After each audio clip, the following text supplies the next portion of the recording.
Welcome to the Danny Clinkscale Reasonably Irreverent podcast. Insightful and witty commentary, probing interviews, and detours from the beaten path. Welcome to Kansas City Profiles presented by Easton Roofing. Today, a compelling, emotional, and inspiring story and conversation with Jerry Anselmo, who turned a major tragedy in his life into a legacy and a tremendous positive for so many. At the young age of 28, his son Brian Anselmo tragically passed away with no warning.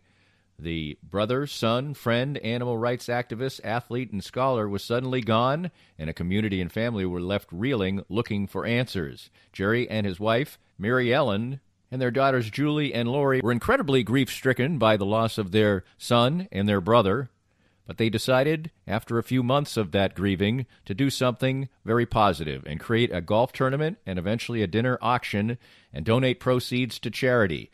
It eventually evolved into the golf tournament and the Dancing with the Stars themed fundraiser, which has grown from the point where 400 people attended to the point where 1,100 people attended. Last year they did a virtual event, but the golf tournament and the Dancing with the Stars event over the years since 2009 has raised over $2 million for charity and benefits upwards of a dozen charities throughout the Kansas City area that benefit everyone from children to animals. It's an amazing story of resiliency after the loss of such a tremendous loved one and an inspiration to talk to Jerry Anselmo today on Kansas City Profiles presented by Easton Roofing. You'll enjoy it, you'll laugh, you'll cry a little bit, I imagine, and you too may be inspired to do something so important both to their family and to many, many others. We'll get started next. More of Danny's Reasonably Irreverent podcast after this. I'm here with Joe Spiker, owner of Easton Roofing, and boy, we had to negotiate a million things in 2020, but Easton Roofing navigated them all. As 2021 rolls out, what should we expect this coming storm season? Well, Danny, it'll be the same thing as it is every year. The storms come, and you've got the guys out knocking on doors offering quote-unquote free inspections. Be wary as a homeowner. If somebody's knocking on your door, they probably need the work, and if they need the work that bad, they may be willing to do something untoward to get it. So if somebody knocks on your door, says they want to give you a free inspection, just tell them have a great day and give us a call. We'll come out for free and give you a good, honest opinion as to whether or not you need to do anything at all with your roof. And what's the best way to get in touch with Easton Roofing?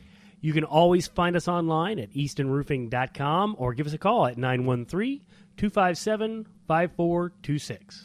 Easton Roofing, integrity matters. I'm here with Tim Emerson, the owner of Emerson & Company. And Tim, give us an idea of the range of services that you provide from Emerson & Company. At Emerson & Company, we do credit card processing, payroll services. We do bookkeeping, merchant accounts like point-of-sale systems. What would you say differentiates you from other companies in the field, and what makes you special? I think what makes us unique is that we're a small local business making regional decisions on companies. We create a profile for the business and then put it out to our different vendors in a very competitive environment and tailor those needs to the specific business, which usually ends up in a great fit or great result for the company. And, of course, the idea is to save money, right?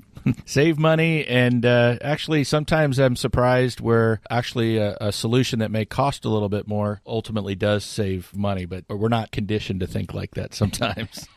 Emerson & Company. Check them out at emerson-co.com or call them at 816-360-9092. Cinematic Visions has been an affordable solution for professional media production in Kansas City since 2003, offering award-winning video production and creation, as well as a wide array of digital and social media management services. From planning, scripting, filming, editing, and post-production, to delivering your product to a watching world, Cinematic Visions will provide professional and affordable services for you and your business with the necessary return on investment to make it all worthwhile. Cinematic Vision's goal is to unlock the power of storytelling through video and a strong online presence for your company. Beyond the numbers, they want to inspire and evoke your clients to feel and act. Let my friends at Cinematic Visions embed your brand where it belongs, in your customers' minds. You can find them online at cinematicvisions.com or with a quick phone call at 816-600-6300. It's time to visit once again with Dr. Brad Woodle of Advanced Sports and Family Chiropractic and Acupuncture. And Dr. Brad, your group has reached a significant milestone in receiving a prestigious award. Danny, we've been honored for the 10th year in a row to receive the 5-Star Service Award from Integrity Doctors. And what this means is that all of our offices throughout Kansas City have made sure to give people excellent chiropractic and acupuncture care, be on time, and do a very complete and thorough job, and have great responses back from patients. I know firsthand because I was just treated, for instance, today by you. You have a wide range of fantastic services. Absolutely. Chiropractic, acupuncture, physiotherapies, rehab, anything that you need to keep you well in bones, muscles, joints, and nerves. And I can't say how much it's benefited me in the time I've coming here, upwards of 2 years. My back has improved 100%. And you can have that same kind of treatment too. For more information and your chance for a healthier way of life, visit asfca.com/Danny today. If you'd like to join these and other great sponsors and market your business to a growing and engaged audience, contact us at danny@dannyclinkscale.com. Look forward to hearing from you. Jerry, tell us a little bit about when you were growing up and where you came from and where you, I know all this, but we want the people to know all this because we're going to tell a story of a great fundraiser, but we want to know the man behind it a little bit before we do that. So tell me a little bit about you growing up and your background and business background and things like that. Well, Danny, thanks for having me on. I grew up in South St. Louis, a diehard Cardinal fan all my life. I'm sure your friends are familiar with the Hill in St. Louis, the Italian section. We started off living there and then moved off of the Hill to around Tower Grove Park area. Went to a Catholic grade school. Lived modestly in a 2-bedroom home with my family, which included aunts, uncles. We had quite a crowd there for a while. And it's interesting that you mentioned this because I think I need to reflect back upon that time because my grandparents were immigrants and my mom and dad, my dad was a laborer and my mom was a homemaker. And back around where we lived, college just wasn't anything that we really looked at. My intent was just to go and work where my dad worked after I got out of high school. And because basically nobody in our family actually graduated from high school. So I was the first one to go on to college, which I'm very fortunate for. But there was an 8th grade nun that really helped me to grow, in that she suggested to my parents that I get out of the neighborhood and go to a Jesuit school, which I did, which was quite a shock for me because when you're hitchhiking to school, you can't do that today, Danny, but when you're hitchhiking to school and the kids coming from the West End are driving up in their expensive cars, it's sort of a reality check. But it worked out to be beautiful for me because I met a lot of people and I started realizing there were things that I could do. I had the intelligence to do it. And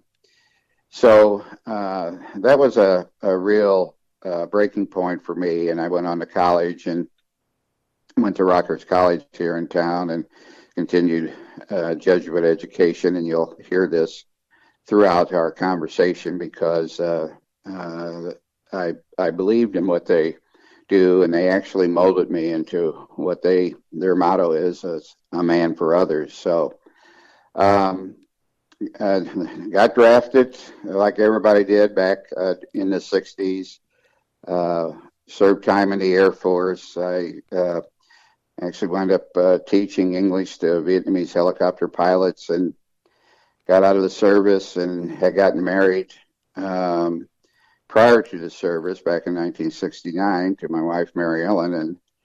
And by the way, we're going to celebrate 52 years here in a couple of weeks. You might ask her what the actual date is, Danny, in case I forget. But and then I decided to go into the insurance business, that evolved into investments and planning and that. And I, was in it for over 30 years and retired at a fairly young age. And then I was wanting to do something, do the things that my wife and I weren't able to do because we raised 3 children and sent them to private schools and that. And so we were looking forward to some retirement at that time. And then an unfortunate situation happened, which I guess that's what we'll be talking about. And that's when our son Brian died unexpectedly. So that's basically a rundown of how many years is that? I don't know. I am 75, so that'll give you a summary. I love sports. I was an avid baseball player, racquetball player, was into martial arts. I did everything, and golfer. Now I just love golfing. So, tell me how you met your wife. I actually met her. I met her sister in Chicago, of all places. And then when I came up to Kansas City to visit Rockhurst College, and I actually saw her then, but she was in 8th grade then, and I was a junior in high school.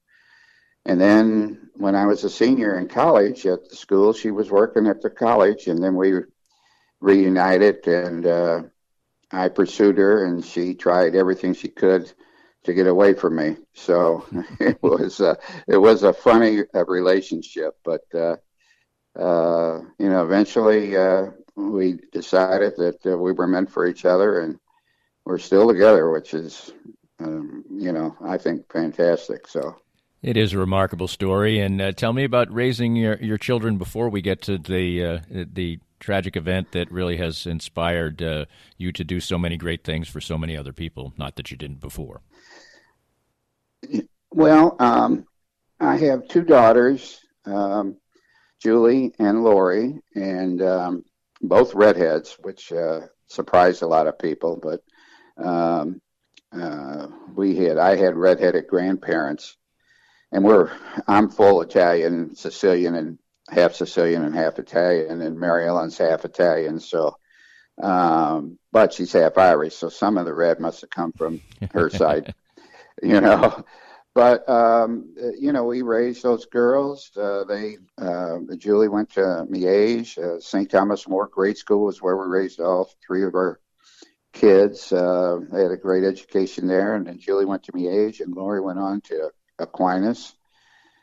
And Julie was my daughter that wanted to travel the world, and she did. She's been all over the world. She actually wound up getting her master's in linguistics from the University of Florence in Italy through Middlebury College here in town, or not here in town, excuse me, in Vermont. Right. So she's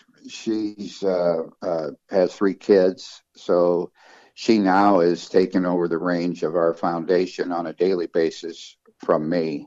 I'm out doing something different, which we can get into later. But and then Lori wound up going to St. Thomas and then Aquinas and to K-State. I forgot Julie wound up graduating from Mizzou.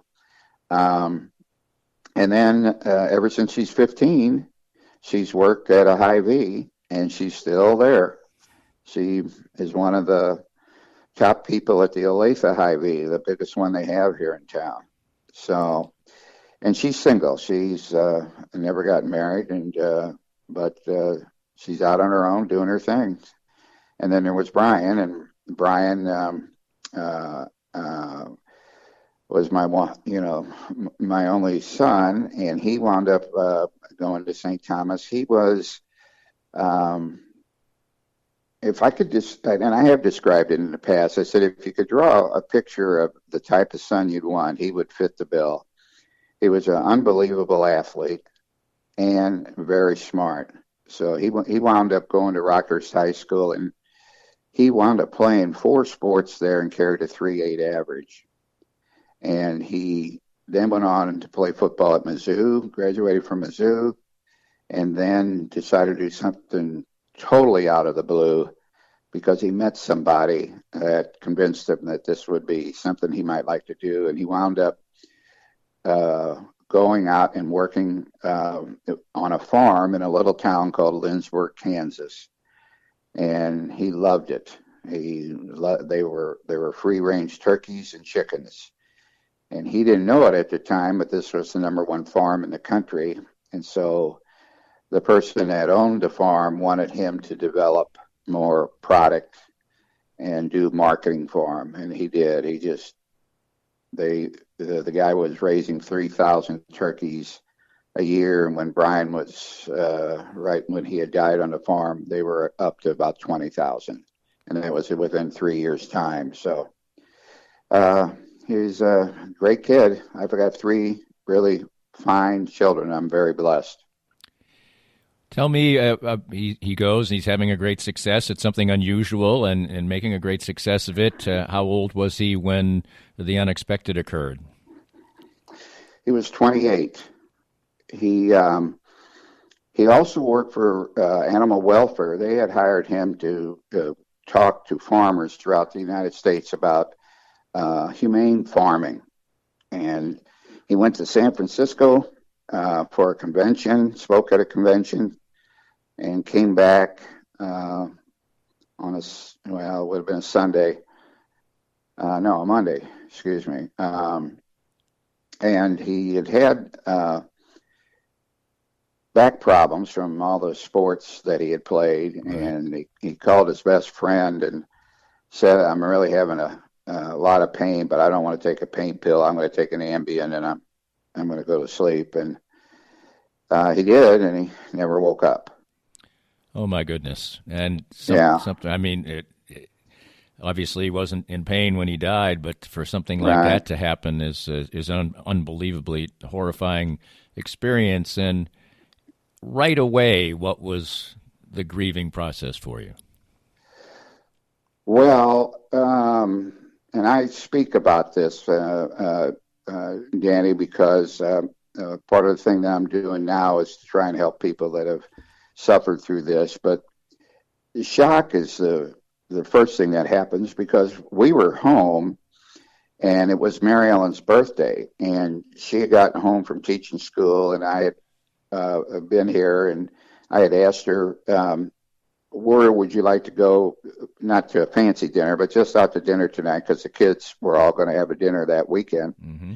And the doorbell rang, and here was a policewoman, and she had asked me if I knew Brian Anselmo, and I thought, oh, what kind of trouble is he in? And I said, well, okay, what's he done now? And that's when she said he's passed. And I just, must have looked dumbfounded at her. And Mary Ellen had said before she came to me that I haven't heard from Brian. And I said, well, he's going to call you. And she goes, no, something's wrong. And it wasn't 10 minutes when that policewoman arrived. So you go through the shock of it, and, all the tears and crying. And then people just, once I told one of my friends, people just flooded to the house, and they did it for 3 days before the service. So the initial stages, I don't remember much about, because everything was so, fast, it seemed like to me in a way, but unbelievable. You just couldn't believe it, because he was in tremendous physical condition. So, yeah, it just shocks you, you never get over it. Were there ever any kind of other answers? Is this something that occasionally happens for people who take Ambien? Yes. Or? Yes, and unfortunately, he took a generic. And Ambien, if you Google Ambien, you'll see all the things that have happened through people that have taken this. People will get up in the middle of the night and get in their car and drive, and they don't know they're driving. It's stuff like that is crazy. But if you get if it's generic, there's nothing you can do about it because the laws say you can't sue anybody because it's not their product. Right. And So had he wanted to use Ambien because he figured that was a better alternative to other opioids? Yeah, he didn't like pain pills. He just wanted to go to sleep. He'd been Right. up most of the weekend. Yeah. Right. And he just took one, and that was it. It caused his breathing to slow down, and he couldn't recover. Well, yeah, that certainly is something. Yeah. How long did it take you to start to? Well, you never deal with it, obviously, completely. But how long did it take you before you sort of started to come to at least some kind of peace with it? Well, one of my friends who the same thing happened to told me that the third year is a defining moment when it comes to something like this. And that's when things ease up a little bit. And as it turned out, that was true. It's just not as intense, the pain, but you still have it, and Right. you will continue to have it. But you go through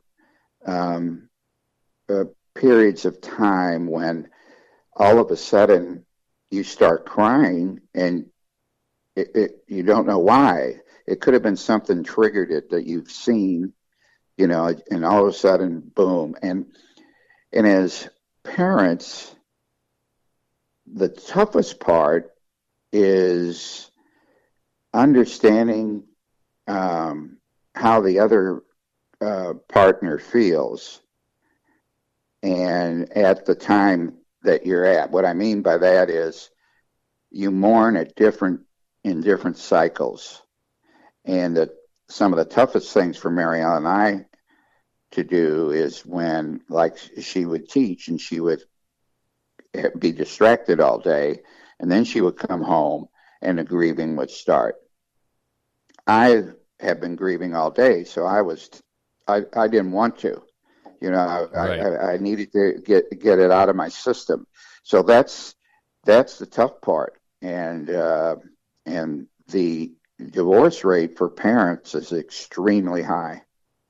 And that's something that we were told, and something that we have dealt with throughout this time, trying to support each other, not let that happen. More of Danny's Reasonably Irreverent podcast after this. I'm here with David Schmidt from Private Capital. And David, tell us more about your outstanding firm. Thanks, Danny. Here at Private Capital, we focus on return on asset. In today's world, it is survival of the fittest. We look at things from all angles and try to figure out what works best for you. The changes we will see this next year on assets will be monumental.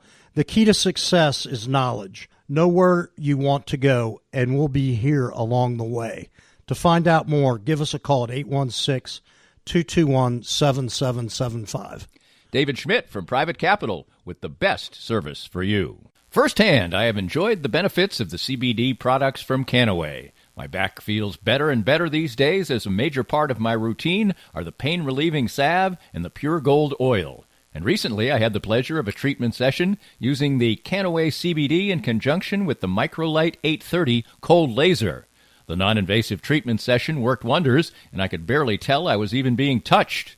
TML 830 is the first 3B cold laser to get FDA approval, and in addition, the combination treatment with CBD is patent pending. The new Smart Laser is the only hands-free cold laser in the world and is used by athletic trainers, chiropractors, MDs, physical therapists, and veterinarians everywhere. You can learn more about all the great benefits from the complete line of Canaway CBD products by contacting my friend Sherry McCants at 515-208-6312. That's 515-208-6312 to get outstanding information about Canaway. Right now, it's more important than ever to support local businesses, and 23rd Street Brewery in Lawrence is open and ready to take care of you. Make 23rd Street Brewery part of your KU game day experience, whether you watch the game there or grab curbside pickup for your tailgates or watch parties. But not just game days, 23rd Street Brewery is great any day of the week, and when the weather's nice, you can take advantage of their heaters on the patio. 23rd Street Brewery is open daily from 11:30 to 9 for dine-in, carry-out, curbside pickup, and can even help with your catering needs. So support local and visit a Lawrence favorite, 23rd Street Brewery. Most of us have experienced auto accidents, and it's no fun. And even less fun is trying to work on the insurance aspects afterwards and getting full value after an auto accident. I'm here with David Cowan from WreckExpert.com. And David, you have an unusual and important niche for people after an auto accident. We have a passion to teach car wreck clients what they deserve. Getting your car repaired only fixes the damage and the paint. Getting paid for your car's loss in value is called diminished value. Chances are you've never heard of this before because most people aren't looking out for you. We help people collect thousands to tens of thousands of dollars for their car's loss in value after the wreck. And if somebody wants to come to you for that, what's the original assessment cost them? We offer a free review of any insurance claim to see how we can help. You can't beat that. Great expertise and assistance in getting full value after an auto accident from David Cowan. Visit WreckExpert.com and learn more. If you'd like to join these and other great sponsors and market your business to a growing and engaged audience, contact us at Danny@DannyKlinkScale.com. Look forward to hearing from you. So through this particular process, you pretty much immediately decided to at least make this something where you could do something positive related to the legacy of your son, Brian. And when did you, I know the first thing was a golf tournament, and it quickly would morph into the Dancing with the Stars event that I actually had the pleasure of participating in. But what was the idea behind it, and how does it, and was it just a way for you to feel like you kept his name and his memory alive? Well, the first few months were very difficult for me and for Mary Ellen and the girls. You typically forget about the siblings, and that's the one thing that I learned too, is that a lot of our friends will go and talk to the daughters, and they say, you got to take care of your parents. And the daughters eventually, years later, said, nobody ever asked us how we were feeling, which is sad. But a dear friend of mine, Jasper Mirabli, is the one that took me aside and said, I want you to consider doing something to honor Brian. He knew Brian because he had bought turkeys and chickens from Brian. And let's do something to honor him and maybe have a dinner or an auction. And this was Brian died September 2nd in 2008. So this was around November of 2008. So that's when we got the idea of doing something to honor him and to do a dinner auction. This is prior to your dancing. Right. So this was 2009 when we wanted to put that together. And then his friends wanted to do a golf tournament. So we decided to do both of them on the same weekend in June, and I wanted to do it in an off time because everybody else's fundraisers were, from, February to May, basically. And so we did it on the same weekend, which was crazy. And this was when the economy was really bad and people were trying to convince me not to do it. And as it turned out, we had 200 at the golf tournament on Friday, and 400 showed up the next day for our dinner auction. And that's when I realized that we have something here, and I just didn't want to make it a one-time deal. And the proceeds at that time were going to start a scholarship at Rockhurst High School in his honor. And so that's when I decided to formalize things, put a board of directors, and incorporate, become a 501c3, and see if we can't do something to raise more money for Rockhurst. And at that time, so that's when we came up with the Dancing with the Stars. Somebody had suggested that, and I said that sounds like a good idea. As you know, we had about 500 people that first event, and really didn't know what we were doing. I'd never done anything like this before, but I knew that, we could probably learn and tweak things as time goes on. And so that turned out to be a success. And the idea was, I thought, fun for everybody. Everybody really enjoyed it. So then the big thing that turned this thing around was the next year when somebody asked me to bring in the stars from the TV show. And so I said, okay, give me a guy's name and his agent's number. And she did. And I called a guy named Tony Dovolani, agent. Got absolutely nowhere with him, Danny. He figured I was some kid in the middle of a hayfield, Kansas, and he's in L.A. And so I'm there. There's one thing you should know about me is I'm pretty persistent. So when I got off the phone with him, I had a few kind Italian words to say to him before I hung up. But I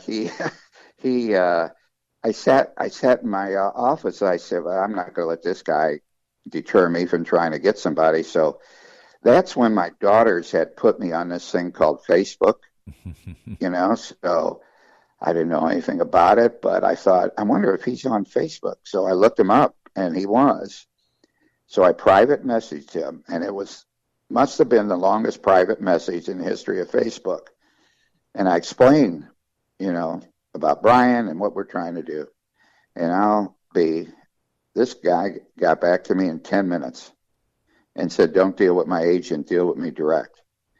And so we brought him, and he had another dancer that we had to bring in.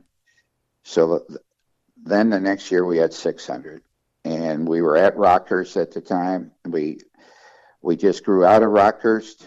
We went to the Overland Park Marriott for 700, as much as they could handle. We grew out of that. We went to the Overland Park Convention Center, and we were getting 1,100, 1,200. And this thing grew to where I not only just have 2 of the stars from the show, but we've been having around 6. They all know about us. They all love us, and they all want to come in, and they put on a beautiful show, along with the dancers like you were, back in the day. So it's just mushroomed into something that far beyond what I thought that we can do. And we have evolved from just having Rockhurst as a charity that we raise money for to where we have 10 children's charities now, and 1 animal welfare. And over that period of time, prior to last year when things were really bad for everybody, we had actually donated over $2 million in this community, which is, I find out, is quite a bit compared to what a lot of these other charities are doing. So I've been pleased with this, and I think that young man of mine is also. Everybody, as you said, had to adjust, and in 2020 you did a virtual event, and you did a Tonight Show themed event, and you do an impression of Johnny Carson, and so you got to do that. What was the idea behind it? Everybody had to be a little bit creative. I guess you could have had people dance and donate money, but that's kind of hard to do. So what exactly was the idea behind it? Well, the dancers that we had basically shut down because everybody was shutting down. Right. So they told us that they would come back in 2021, and I said, okay. Well, I could have just sat out the year, and the charities would have, they would have understood. But I said, no, let's try something different. Let's try and do an old style Tonight Show. And I was going to have, I think Bob Fesco. Mm-hmm. Bob Fesco was going to be my Ed McMahon, and Rudy Amato was going to be the singer, and Doc Severinsen, and had a couple other people on stage. And we had a routine, ready to go. But then the week before, because of new restrictions, I was told we can't have people on stage and we can't be singing. So I had to go on and do it myself on stage, but we had already had the videos. We had asked Vernon Kelly from Ireland, and that's I don't know if you're familiar with them. Mm-hmm. We've had them perform for our foundation twice over the last 3 or 4 years.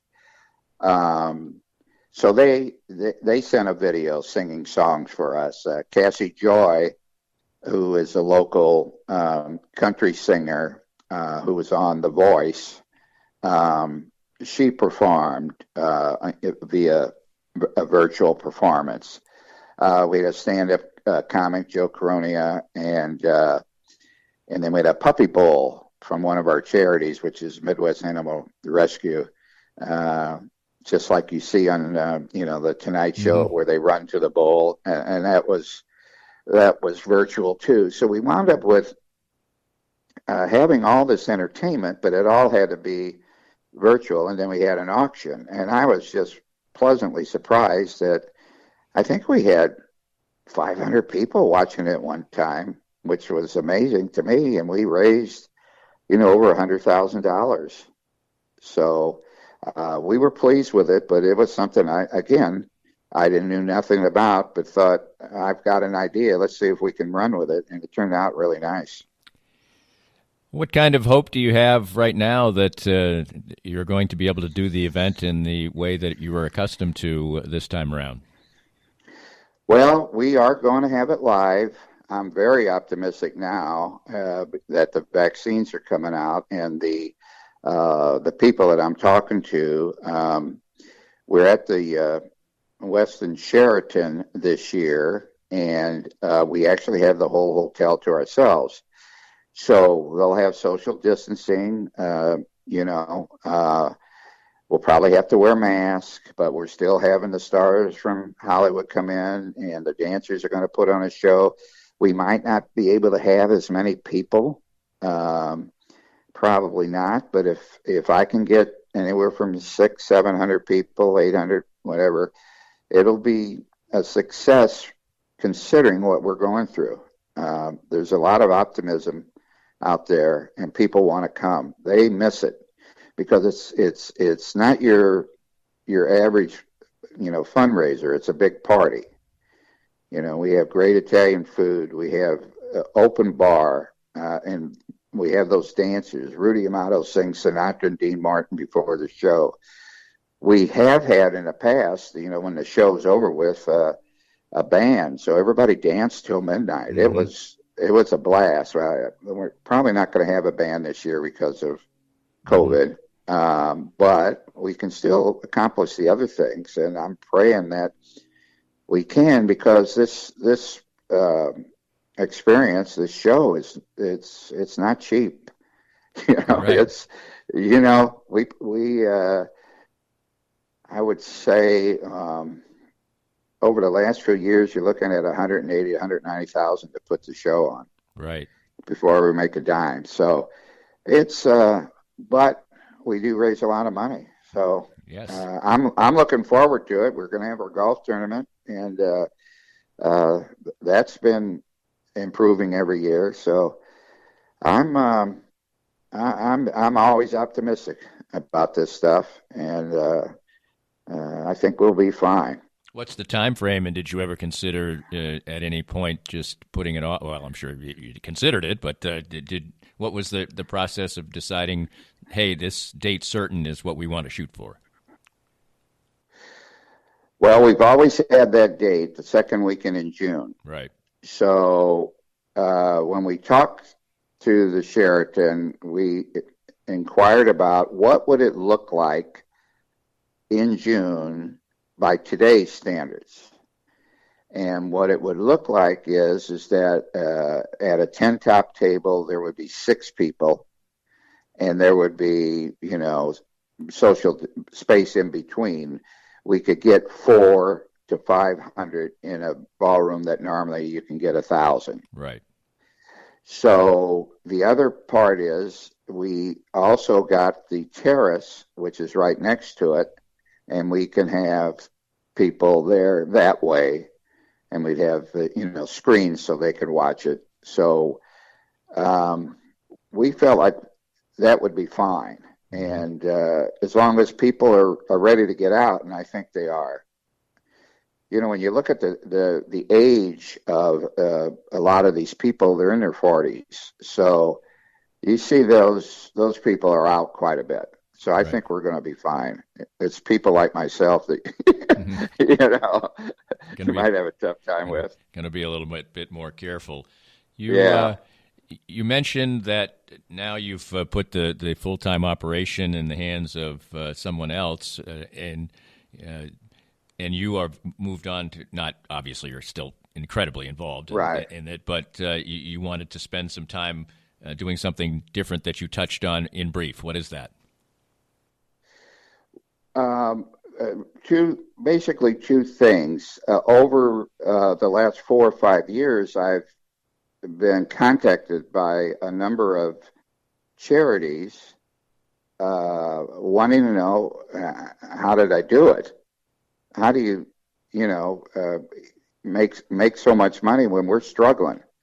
How do you come up with things, and that? So we're gonna start like a consulting operation when it comes to that, and to raise some money for the foundation. The other part of it is and COVID put a damper into it, but I'm starting to go doing speaking engagements, talking about the loss of a child and how you can do something positive, when something like that happens in your life. So it would hit a lot of different people, and not just the losing of a child, but how do you overcome adversity? And I've been giving speeches in the past, but it was prior to COVID, and I had a few lined up, and then that COVID just took care of that. So, but that's what I want to do, is get the name out there and help other people that way. In the end, how much has it helped you and your wife through this past decade plus to know that you're doing such great work, and that great work is in the name of your son? Well, I think that it's the reason that I'm here and I'm okay. I mean, it has helped me tremendously, and helped her, because it's if you can't do something, to keep yourself on solid footing, then things can go south real quick. And I felt like I was always active, that I had to become active again. So this gave me a purpose, and seeing the things that we're doing, seeing the smiles on the kids' faces, helping children throughout those years, and animals, just makes me feel fantastic. And so it's been a great help. This podcast was made possible by our great sponsors like Easton Roofing, the presenting sponsor of Kansas City Profiles at the Danny Kling Scale Reasonably Irreverent podcast. Easton Roofing, where integrity matters. We hope you enjoyed the latest Danny Kling Scale Reasonably Irreverent podcast. Come back soon for something fresh and new.